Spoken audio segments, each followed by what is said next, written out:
কখন কাজ করবে মেয়েদের জন্য আপনাদের যদি ভাবতে হয় তাহলে মেয়েদের নিরাপত্তার ব্যবস্থা করুন, পুলিশকে তুলে করুন।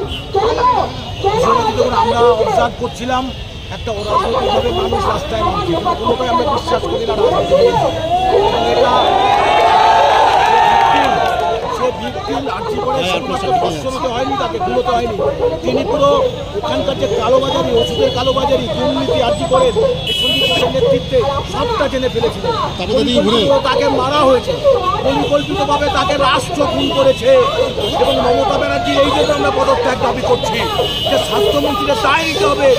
এই এবং অদ্ভুত ব্যাপার দেখুন, অধ্যক্ষ পদত্যাগ করার পরেও ওনাকে চিত্তরঞ্জন ন্যাশনাল মেডিকেল কলেজে কি স্বার্থপরিত এবং এখানে ওষুধের কালোবাজারি চলছে আর্জি করে ওনার সাংসদই বলেছে।